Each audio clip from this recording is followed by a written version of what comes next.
Sa ilalim ng nakakapasong sikat ng araw sa isang abalang kalsada sa Cavite, isang magandang dalaga na nagngangalang Isabela ang pilit na pinatigil ng isang grupo ng mga pulis. Sinasabi nilang mayroon silang checkpoint, ngunit walang anumang opisyal na palatandaan. Tanging ang kanilang mayabang na kilos at malinaw na intensyong mangikil ang mababasa sa kanilang mga mukha. Tumanggi si Isabela, matalim ang kanyang titig, at ang kanyang boses ay kalmado ngunit may diin.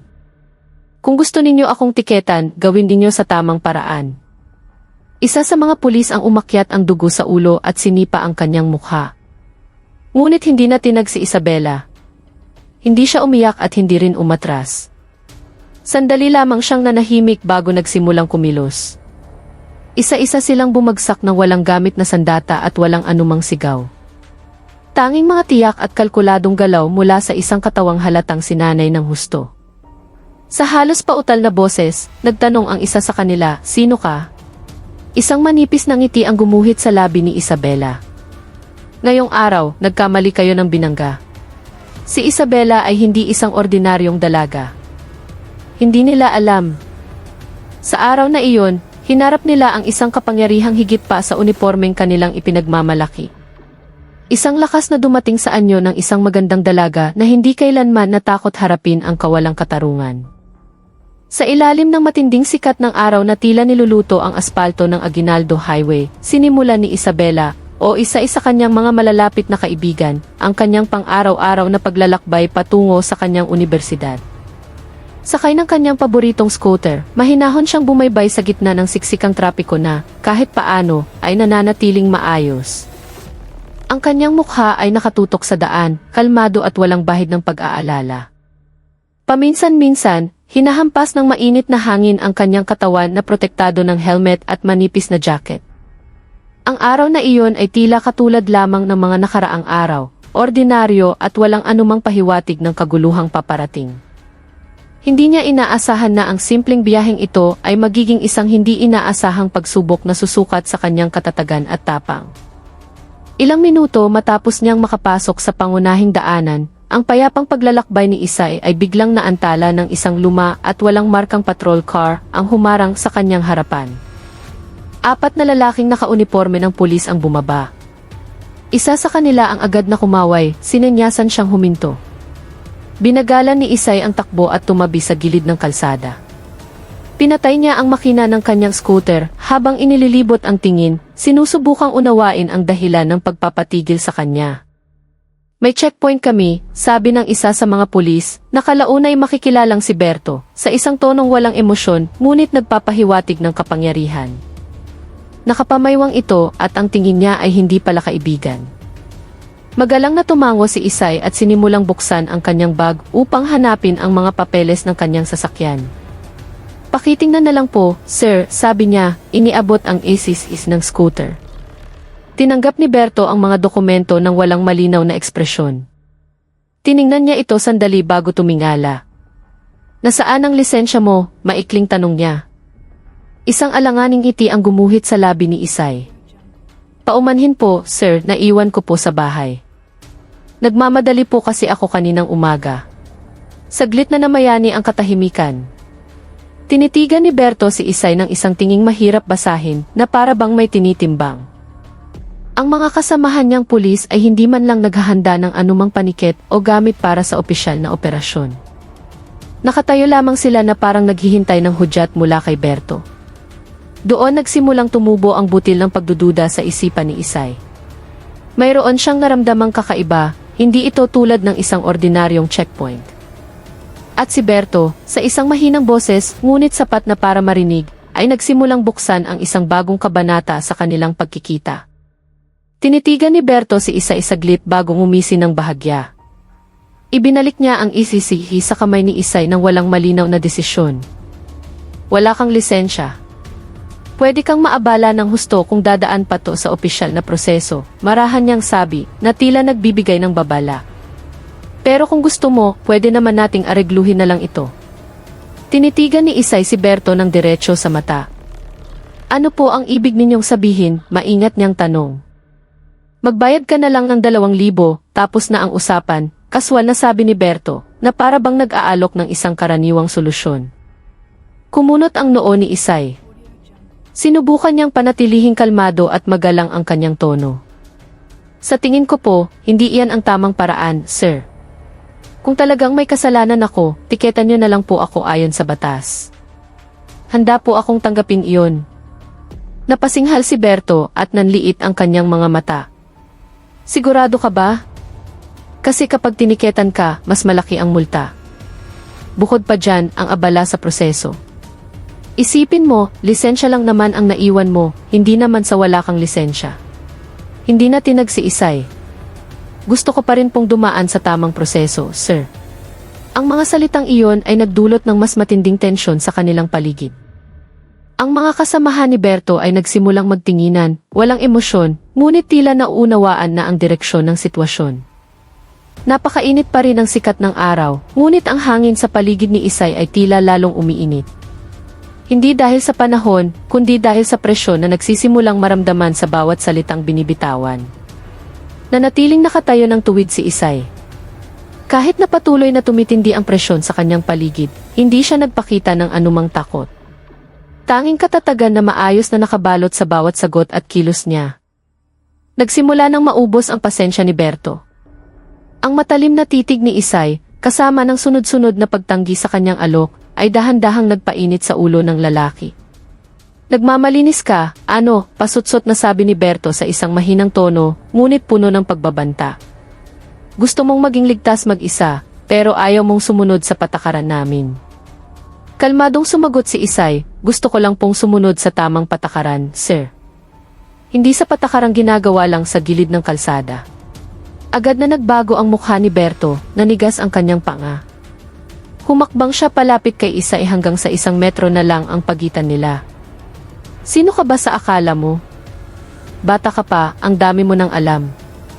Masyado kang banal. Hindi umatras si Isay. Ang kanyang mga mata ay nanatiling nakatitig ng diretsyo kay Berto, hindi kumukurap. Wala nang salitang lumabas sa kanyang bibig. Tanging katahimikan na may malalim na kahulugan.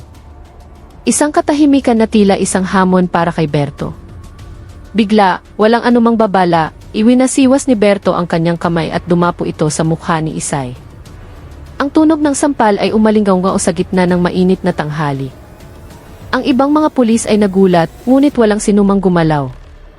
Bahagyang natumba si Isay, naramdaman niya ang pag-init ng kanyang pisngi, ngunit nagawa niyang panatilihin ang kanyang balanse. Hinawakan niya ang gilid ng kanyang labi na nagsisimula ng kumirot at muli niyang tinitigan si Berto. Sa pagkakataong ito, ang kanyang mga mata ay mas matalim, parang isang patalim na handang tumaga. Ang tinging iyon ay hindi tingin ng takot, kundi tingin ng isang mandirigma na kapupukaw pa lamang ang diwa. Si Berto, na nakaramdam ng hamon, ay lalong nagalit. May lakas ka pa ng loob na titigan ako ng ganyan, sigaw niya. Sumagot si Isay sa isang malamig na boses, kung iyan ang gusto mo, pagbibigyan kita ngayon. Hindi pa man natatapos ang mga salita ni Isay, mabilis nang humakbang si Berto. Sinubukan ng kanyang malaking katawan na gamitin ang purong pisikal na lakas. Nagpakawala siya ng isang sipa patungo sa mukha ni Isay, umaasang agad na babagsak ang kanyang kalaban. Ngunit hindi na tinag si Isay. Sa isang sanay at kalmadong reflex, bahagyan niyang iginilid ang kanyang katawan, iniwasan ang atake ng ilang sentimetro lamang bago ito tumama.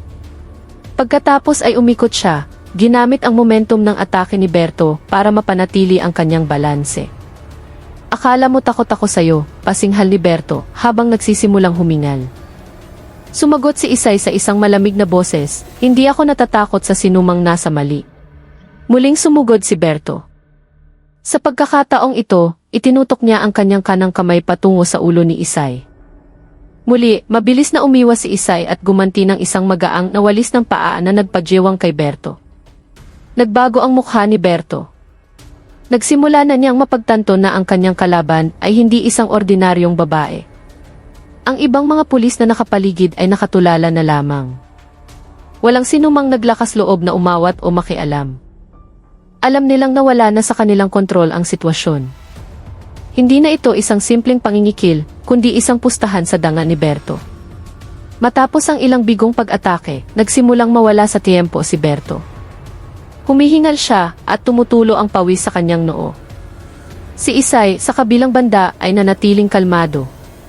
Ang kanyang mukha ay walang ekspresyon at ang kanyang mga mata ay nakatutok. Nang subukan ni Bertong umatake muli gamit ang dalawang kamay, sinunggaban ni Isay ang kanyang mga pulsuhan, mabilis at tiyak na ipinihit ito, at sinipa ang tuhod ni Berto mula sa gilid. Umuwal sa sakit si Berto, nawala ang kanyang balanse. Ang kanyang katawan ay bumagsak sa mainit na aspalto. Gumulong siya sa sakit, hinahaplos ang kanyang nananakit na tuhod.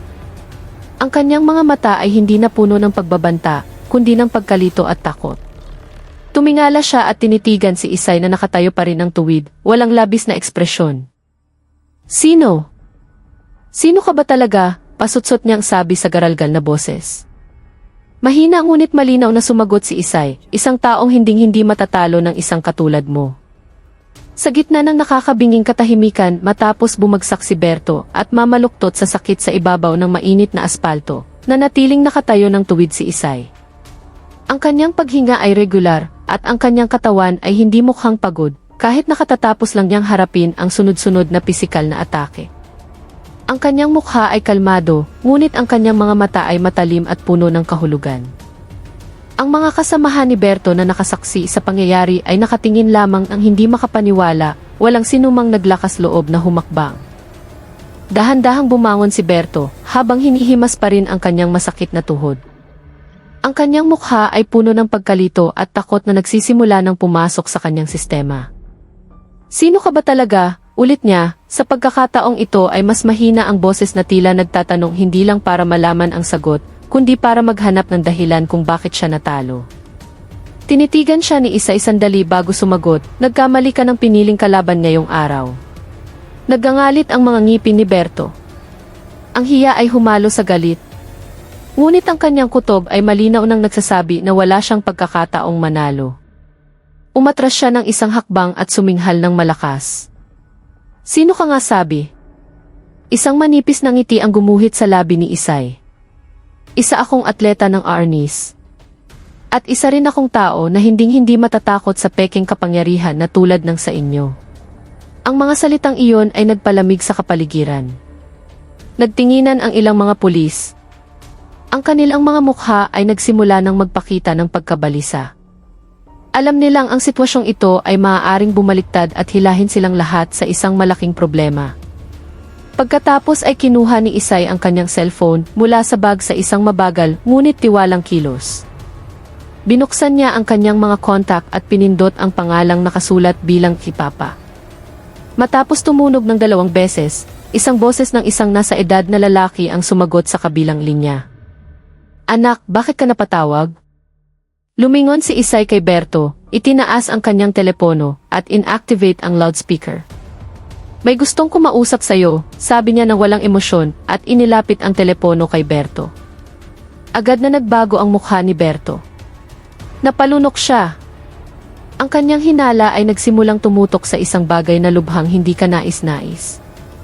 Ang boses sa kabilang linya ay matatag at kalmado. Anak, anong nangyari? Ayos ka lang ba? Maikling sumagot si Isay, opo, pa. Pero may mga pulis po dito na gustong mangikil at sinaktan ako. Nasa harap ko po sila ngayon. Nagbago ang tono ng boses sa telepono. Ibigay mo ang telepono mo sa taong naglakas loob na saktan ka. Tinitigan ni Berto ang telepono na para bang nakatingin sa isang banta sa kanyang buhay. Pilit niyang tinanggap ang telepono mula sa kamay ni Isay at sumagot, "Hello po, sir." Hindi pa man niya natatapos ang kanyang sasabihin, agad siyang pinutol ng boses sa kabilang linya. Anong ginawa ninyo sa anak ko? Nanigas si Berto. Ang kanyang puso ay kumabog ng malakas. Ang mundo ay tila umikot ng mas mabilis. Tiningnan niya si Isay at pagkatapos ay bumalik sa boses sa telepono na patuloy na nagsasalita sa isang malamig at matatag na tono. Sino kayo sa akala ninyo? Naghahari-harian, namimilit magbayad at nananakit pa ng sibilyan. Ako ang regional director ng At ang anak ko ay nasa harapan ninyo ngayon. Tapos na kayo. Walang salitang lumabas sa bibig ni Berto. Tanging katahimikan. Nanginginig ang kamay na hawak ang telepono. Ang mukha niya ay putlang-putla. Sa likuran niya, ang kanyang mga kasamahan ay dahan-dahang umaatras, na para bang gustong maglaho mula sa lugar na biglang naging isang bangungot para sa kanila. Isang nakakabinging katahimikan ang bumalot sa lugar. Ang hangin na kanina ay puno ng tensyon ay napalitan ng isang bigat na halos hindi kayang dalhin. Para bang ang buong mundo ay nagpipigil ng hininga. Nakatitig pa rin si Berto sa cellphone sa kanyang kamay na para bang isang kakaibang bagay na sumira sa kanyang mga pangarap at kinabukasan. Namumutla ang kanyang mukha, nanlalambot ang kanyang katawan. Tiningnan niya si Isay na para bang sinusubukang basahin muli ang tadhanang kanyang nilabanan. Anak ka ng general, mahina niyang sabi, nanginginig ang boses. Hindi direktang sumagot si Isay. Ipinagkrus lang niya ang kanyang mga braso sa dibdib. Malamig ang tingin ng kanyang mga mata ngunit puno ng kahulugan. Ngayon, alam mo na kung sino talaga ang nagkamali ngayong araw. Yumuko si Berto, nanginginig ang mga daliri habang isinasauli ang telepono. Puno ng pagsisisi ang kanyang puso, ngunit huli na ang lahat para bawiin ang kanyang mga ginawa. Sa likuran niya, nagsimula ng mabalisa ang ibang mga pulis. Ang ilan sa kanila ay dahan-dahan ng umaatras na para bang gustong takasan ang anino ng pagkakamali ng kanilang kasamahan. Humakbang si Isay. Nagsalita siya sa isang boses na nananatiling kalmado ngunit matatag. Aalis na ako. Hintayin ninyo na lang ang sundo ninyo mula sa regional headquarters. Sana handa kayong panagutan ang lahat ng ginawa ninyo. Pagkatapos ay tumalikod siya. Matatag ang kanyang mga hakbang. Ang scooter na sinasakyan niya ay tila naging isang piping saksi sa lahat ng nangyari. Ngunit bago siya sumakay, biglang sumigaw si Berto sa isang garalgal na boses, "Patawarin mo ako." Huminto sandali si Isay, ngunit hindi lumingon. Ang kanyang boses ay walang emosyon, ngunit tumatagos. Hindi sapat ang salitang patawad. Pananagutan ninyo ang lahat ng ginawa ninyo. Pagkatapos nito, sumakay si Isay sa kanyang scooter, pinaandar ang makina at umalis. Naiwan si Berto at ang kanyang mga kasamahan na nakatayo, balot ng takot at pagsisisi na lalong kumakagat. Ang araw ay nanatiling nakakapasong sa kanilang mga ulo, ngunit pakiramdam nila ay gabi na sa kanilang mga puso. Kinabukasan, maliwanag pa ang langit ng isang itim na service vehicle ang pumasok sa bakuran ng istasyon ng pulis kung saan nakatalaga si Berto at ang kanyang mga kasamahan. Ang tunog ng mga yabag mula sa grupong bumaba sa sasakyan ay matatag at nagdulot ng kakaibang ingay sa karaniwang tahimik na umaga. Agad na tumayo ng tuwid ang mga nakaduty na pulis, alam na ang pagdating ng sasakyan ay hindi isang ordinaryong pagbisita. Mula sa likurang pinto ng sasakyan, isang nasa edad na lalaki ang bumaba ng may matatag na hakbang. Matalim ang kanyang mga mata, tuwid ang tindig, at ramdam na ramdam ang kanyang aura ng kapangyarihan. Sa likuran niya, bumaba si Isay na walang emosyon ang mukha. Walang takot o pag-aalinlangan sa kanyang ekspresyon. Naglakad siya katabi ang lalaking walang iba, kundi ang kanyang ama, isang general na kilala sa kanyang disiplina at pagiging seryoso sa pagpapatupad ng batas. Agad na lumapit ang hepe ng istasyon. Halatang ninenerbiyos siya kahit napilit niyang pinanatili ang isang formal na ngiti. "Ano po ang maipaglilingkod ko, General?" Hindi agad sumagot ang general. Tumango lang siya bilang tugon sa pagbati at maikling sinabi, "Gusto kong makausap si Berto." Agad na nagbago ang mukha ng hepe. Napalunok siya at mabilis na tumango. "Opo, General. Papatawag ko po siya ngayon." Ilang sandali pa, lumitaw si Berto na nanginginig ang mga paa. Putla ang kanyang mukha at walang laman ang kanyang tingin. Hindi na niya kailangang magtanong kung bakit naroon ang general. Sa isang mahinang boses, ngunit nananatiling matatag, nagsimulang magsalita ang general. "Naaalala mo pa ba kung sino si Isabela na nasa tabi ko?" Tanong niya nang walang paligoy-ligoy. Yumuko lamang si Berto. Walang sagot na lumabas sa kanyang bibig. Tila tanggap na niya ang masamang kapalaran na naghihintay sa kanya. Hindi na naghintay ng sagot ang general at agad na ibinigay ang kanyang utos. "Dalhin ninyo siya sa internal affairs. Naka-coordinate na ako kagabi. Kailangang simulan ang proseso ngayon." Nanahimik na lamang ang hepe, hindi nangahas na magprotesta o magtanong pa. Si Berto, na ngayon ay parang anino na lamang ng dating sarili, ay gumuho sa isang iglap dahil sa kanyang pagkakamali. Pagkatapos ay lumingon ang general sa hepe. Bantayan mo ang bawat tauhan mo. Kung hindi, ang kahahantungan mo ay magiging katulad ng kay Berto. Sapat na ang mga salitang iyon para muling mapalunok ang hepe. Tumango lamang siya nang hindi nangangahas na salubungin ang matalim na tingin ng general. Dinala si Berto ng team mula sa Internal Affairs Service na naghihintay na.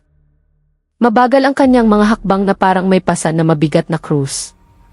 Hindi siya nagprotesta, hindi nagpumiglas, dahil alam niyang dumating na ang tunay na batas, at sa pagkakataong ito, wala nang puwang para tumakas. Ilang araw matapos ang pag-aresto kay Berto, ang kapaligiran sa hearing room ng VP ay puno ng tensyon. Ang silid na maayos na may mahabang mesa sa gitna ay naging saksi sa isang proseso na magtatakda sa kapalaran ng isang dating pulis na minsan ay naramdamang hindi siya kayang abutin ng batas. Nakaupo si Berto sa dulo ng mesa, nakasuot ng damit sibilyan, wala na ang unipormeng dati niyang ipinagmamalaki.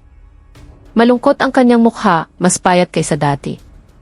Hindi dahil sa pisikal na gutom, kundi dahil sa bigat ng isipan na patuloy na umuubos sa kanya. Hindi siya gaanong nagsasalita, paminsan-minsan lang sumasagot sa mga tanong sa mahinang boses, na minsan ay may kasamang malalim na buntong hininga. Sa kabilang panig ng mesa, sinimulang basahin ng mga investigador ang resulta ng kanilang pagsisiyasat. Ang kanilang boses ay matatag, malinaw at puno ng datos. Base sa salaysay ng biktima, sa kuha ng kihi sa lugar ng pinangyarihan, at sa testimonya ng inyong mga kasamahan, na kumpirma na kayo, kasama ang ilang iba pang pulis, ay sistematikong nagsagawa ng mga iligal na checkpoint sa loob ng mahigit 2 taon, sabi ng isa sa mga investigador. Bahagyang tumingala si Berto, nagluluha ang kanyang mga mata. Hindi ko po alam na iligal iyon. Sinusubukan lang po naming maghanap ng dagdag kita. Dagdag kita, putol ng isang miyembro ng panel. Tinatawag ninyong dagdag kita ang pangingikil? Pinipilit ang mga mamamayan na magbayad ng areglo, nang walang tiket, walang opisyal na resibo, at walang malinaw na pagkakakilanlan ang patrol car. Natahimik si Berto. Wala siyang lohikal na depensang maibibigay. Nagpatuloy ang taga-usig. Bukod dyan, napatunayan din na gumamit ka ng pisikal na dahas laban sa isang mamamayan. Ito ay labag sa Code of Ethics ng IHI at sa batas ng bansa. Muling natahimik ang silid. Tumingin si Berto sa mesa, nanginginig ang kanyang mga kamay. Sa likuran niya, ang mga kasamahan niyang nadamay ay naroroon din, pare-pareho ang ekspresyon, pagsisisi, takot at kawalan ng pag-asa. Sa wakas, tumayo ang namumunong opisyal at binasa ang hatol sa isang mabigat ngunit matatag na boses. Sa pamamagitan nito, nagpasya ang komite na ang akusadong si Berto ay napatunayang nagkasala ng grave misconduct, kabilang ang pang-aabuso sa kapangyarihan, pangingikil at karahasan laban sa sibilyan. Bilang parusa, siya ay tinatanggal sa serbisyo ng walang karangalan at ipinapasa sa piskalya upang harapin ang kasong kriminal. Ang mga salitang iyon ay parang martilyong bumasag sa ulirat ni Berto. Humihingal siya at tumulo ang kanyang mga luha. Gusto niyang magsalita, ngunit walang salitang karapat-dapat na lumabas. Lahat na nangyari ay bunga ng kanyang sariling mga desisyon. Tiningnan siya muli ng opisyal. Sa pagkakataong ito, mas mahina ang tono, ngunit hindi nawawala ang diin. Kung may puso ka pa, gamitin mo ang oras mo sa kulungan para magnilay-nilay. Nanumpa kang magpoprotekta, hindi mang-aapi. Natapos ang pagdinig. Dinala si Berto palabas patungo sa selda na magiging bago niyang tahanan sa susunod na mga taon. Mabigat ang kanyang mga hakbang, gumuho ang kanyang kaluluwa at kinabukasan. Bumagsak siya hindi dahil sa pisikal na lakas ni Isay, kundi dahil sa bigat ng sarili niyang kawalang katarungan. Kinabukasan, ang kapaligiran sa malaking bulwagan ng regional headquarters ay hindi pangkaraniwan. Ang mga provincial director at hepe ng pulisya mula sa buong rehiyon ay nagtipon-tipon sa utos mismo ng general. Ang tunog ng mga yabag at mahihinang bulungan ang pumuno sa malawak na silid. Alam ng lahat na ang pagpupulong na ito ay hindi isang ordinaryong pagpupulong. Ito ay isang mariing panawagan para sa kolektibong pagninilay-nilay. Sa gitna ng mga hanay ng upuan, ilang mga opisyal ang nakayuko, na tila alam na ang direksyon ng usapan.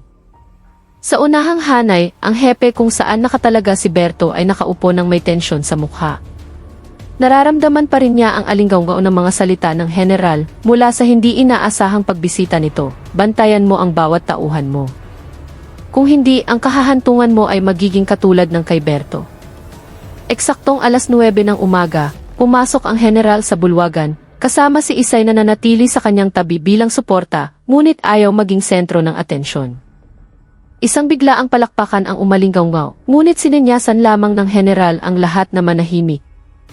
Umakyat siya sa entablado ng may matatag na hakbang, sandaling tumayo, at tiningnan isa-isa ang mga mukha ng kanyang mga nasasakupan. Matapos ang mahabang katahimikan, nagsimula siyang magsalita sa isang mahina, ngunit mabigat na tono. Mga kasama, nagtipon tayo hindi para magsisihan, kundi para magpaalala sa isa't isa. Ilang araw na ang nakalipas, isa sa ating mga miyembro ay tinanggal dahil nilabag niya ang kanyang sinumpaang tungkulin. Ginamit niya ang uniforme ng estado para mang-api ng mamamayan, hindi para protektahan sila. Nagseryoso ang mga mukha sa bulwagan, walang nangahas na ibaling ang tingin. Nagpatuloy ang general, si Berto ay hindi ang unang kaso, at maaaring hindi rin ang huli kung magpapabaya tayo. Ngunit idinidiin ko ngayon sa inyong lahat, ang institusyong ito ay binuo upang maglingkod, magprotekta at gumabay. Hindi para maghanap ng kita sa likod ng takot ng taong bayan. Huminto siya sandali at tumingin ng matalim sa lahat. Kung mayroon sa inyo na naniniwala pa rin na ang posisyon ay isang kasangkapan para sa personal na interes, iwanan na ninyo ang uniformeng iyan ngayon din. Dahil hindi ako mag-aatubiling parusahan ang sinumang dudungis sa pangalan ng institusyong ito. Muling natahimik ang bulwagan. Ilang mga opisyal ang napalunok. Isang batang hepe ang tumayo at nagtanong sa mahinang boses, paano po ang ibang mga tiwaling pulis, general, na hindi pa nabubunyag? Sumagot ang general ng walang pag-aalinlangan. Patuloy kaming magtatrabaho. Ang IHC ay nagsasagawa ng mas malalim na investigasyon. Sinumang sangkot ay tiyak naming hahabulin. Walang sinuman ang mas mataas sa batas, kahit ako pa. Isang palakpak ang marahang narinig mula sa likuran na sinundan ng iba pa. Ngunit muling pinatahimik ng general ang lahat. Hindi sapat ang palakpak. Ang pagbabago ay dapat magmula sa ating mga sarili.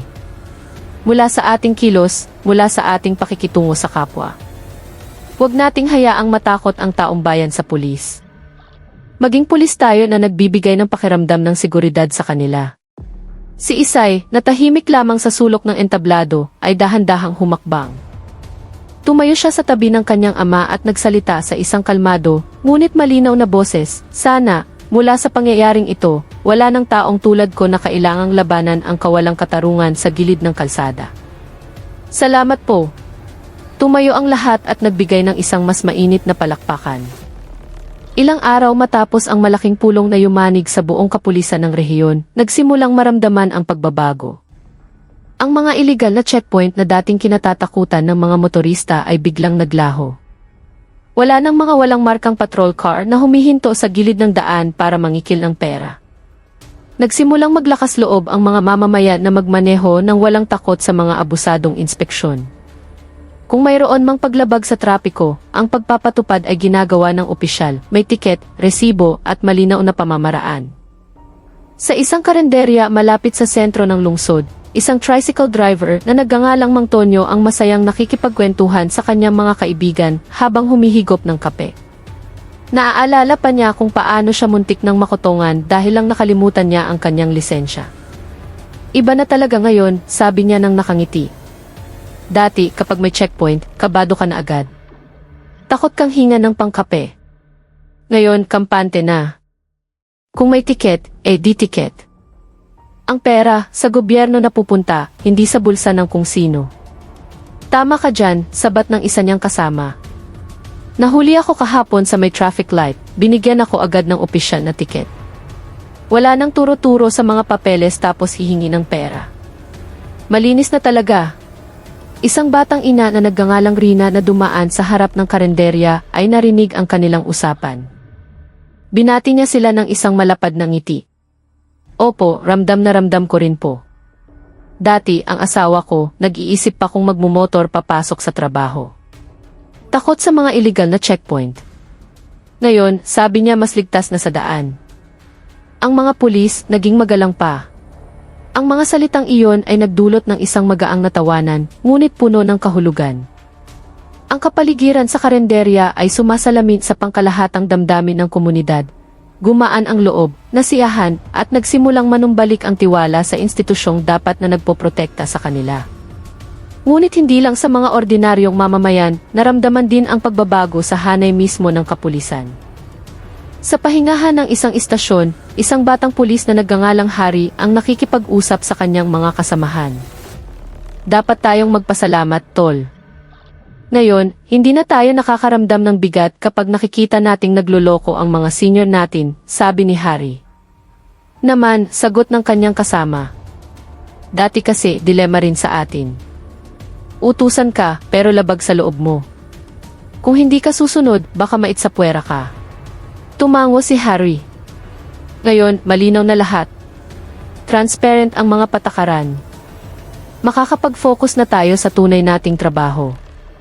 Magpanatili ng kaayusan, protektahan ang mamamayan, hindi maging preman na nakauniporme. Sa ibang lugar, ang general ay nagsasagawa ng isang question and answer session sa isang grupo ng mga law student. Isang estudyante ang nagtanong, General, paano ninyo matitiyak na hindi na mauulit ang kaso ni Berto? Tiningnan siya ng general ng may kalmadong tingin. Nagtayo kami ng mas mahigpit na internal monitoring system. Bukod doon, nagbukas kami ng online na sumbungan para sa publiko. At higit sa lahat, hindi kami mag-aatubiling parusahan ang sinumang lalabag. Tiningnan niya ang lahat ng estudyante at idinagdag, alam naming ang tiwala ng taong bayan ay hindi basta-basta dumarating. Itinayo ito sa pamamagitan ng tunay na gawa at patuloy kaming magsusumikap. Nagpalakpakan ang mga estudyante. Sa labas ng silid, ang sikat ng araw ay tila sumasaksi sa isang pagbabagong dahan-dahan, ngunit tiyak na nagsisimula. Sa isang tahimik na hapon, ang kapaligiran sa terasa ng bahay ng general ay mainit at payapa. Habang ang banayad na hangin ay nagdadala ng lamig ng papalubog na araw, ang langit ay nagsimulang maging kulay kahel at ginto.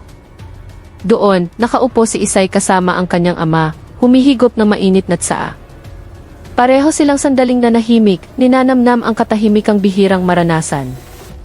Ngunit para kay Isay, mayroon siyang gustong sabihin, isang bagay na mas personal. Itay, mahina niyang sabi, binabasag ang katahimikan. Talagang nagpapasalamat ako na agad kang kumilos sa kasong iyon. Lumingon ang general at ngumiti ng malambing. Bakit ngayon mo lang sinabi? Akala mo ba hindi ko alam ang nararamdaman mo? Mahinang tumawa si Isay. Hindi po sa ganoon. Natatakot lang ako na kung hindi ko sasabihin ng direkta, hindi mo malalaman kung gaano kalaki ang kahulugan ng ginawa mo. Hindi lang para sa akin, kundi para sa maraming tao. Ininom ng general ang kanyang tsaa bago sumagot. Bilang isang lider, wala akong ibang pagpipilian kundi kumilos. Nanumpa akong ipagtanggol ang katotohanan, hindi lang bilang general, kundi bilang isang ama. At kapag isa sa atin ang nasaktan, para na ring sinaktan tayong lahat. Tumango si Isay, nagluluha ang mga mata. Naaalala ko po noong pumunta kayo sa istasyon, nakita kong nagpanik agad si Berto at ang mga kasama niya. Pero ang mas mahalaga, nakita kong nagsimulang maniwala ulit ang mga tao sa pulis. Marahang tinapik ng general ang kanyang balikat. Iyon ang pangunahing layunin natin. Ang pulisya ay dapat maging lugar kung saan humahanap ng proteksyon ang mga mamamayan, hindi isang lugar na iniiwasan nila dahil sa takot na makotongan. Ilang sandali pa, isang ringtone ang bumasag sa kanilang usapan. Tiningnan ni Isay ang screen at ngumiti. Sinagot niya ang tawag. Hello po, Aling Rina, magalang niyang bati. Opo, si Isay po ito. Ano po ang maipaglilingkod ko? Matapos makinig ng ilang segundo, lalong lumapad ang ngiti ni Isay. Opo. Maraming salamat po sa inyong suhestyon. Ipaparating ko po kay Itay.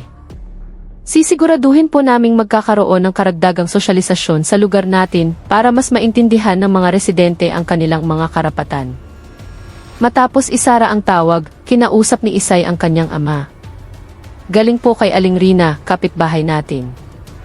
Sabi niya, marami na raw pong residente ang aktibong nagre-report ng mga kahina-hinalang gawain. May mga sumali pa raw po sa online training na binuksan ng Tumango ang general, bakas ang kasiyahan. Iyan ang tanda na nanunumbalik na ang tiwala nila. At iyon ang pinakamahalaga sa lahat.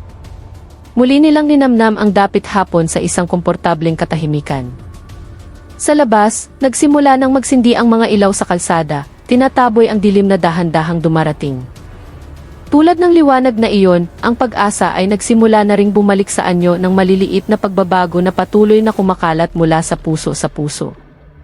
At sa gitna ng pagbabagong iyon, si Isay at ang kanyang ama ay nanatiling matatag, hindi lamang bilang simbolo ng otoridad o pamilya, kundi bilang bahagi ng pakikibaka para sa isang tunay na katarungan.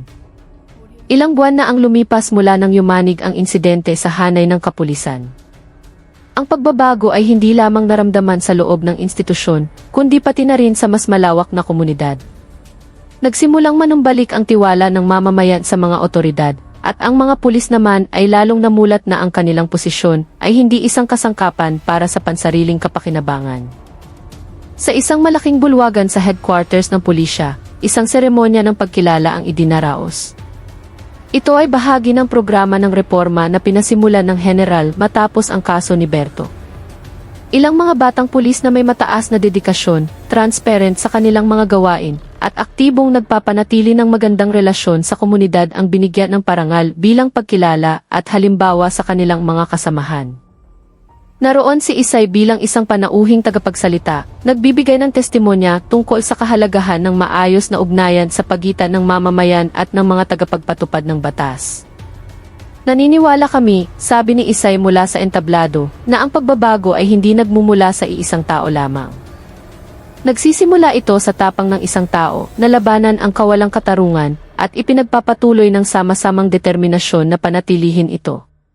Tiningnan niya ang lahat ng naroroon, mga opisyal at mga pulis sa lapangan. Sana, mula sa aking naranasan, matuto tayong lahat na ang kapangyarihan ay dapat laging may kaakibat na pananagutan. At kung mayroon pa ring mga ngahas na lumabag, dapat silang maging handa na harapin ang isang sistemang mas malaki kaysa sa kanila. Isang malakas na palakpakan ang umalingaw-ngaw. Kinabukasan, bumisita si Isay sa isang high school sa labas ng lungsod upang maging tagapagsalita sa isang seminar tungkol sa kamalayan sa batas para sa mga mag-aaral. Sa isang bulwagang puno ng mga estudyante, tumayo siya ng may magiliw na ngiti ngunit puno ng tiwala.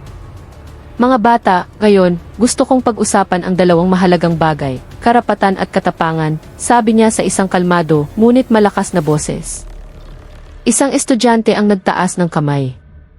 Ate Isay, ano po ang dapat naming gawin kung sa tingin namin ay inaapi kami ng may kapangyarihan tulad ng pulis? Ngumiti si Isay. Kung alam mo ang iyong karapatan, hindi ka madaling aapihin. Pero bukod doon, kailangan mo rin ang tapang para ipahayag ito. Hindi sa pamamagitan ng pisikal na komprontasyon tulad ng ginawa ko, kundi sa pamamagitan ng tamang proseso ng batas, pag-uulat, o kahit sa social media kung kinakailangan.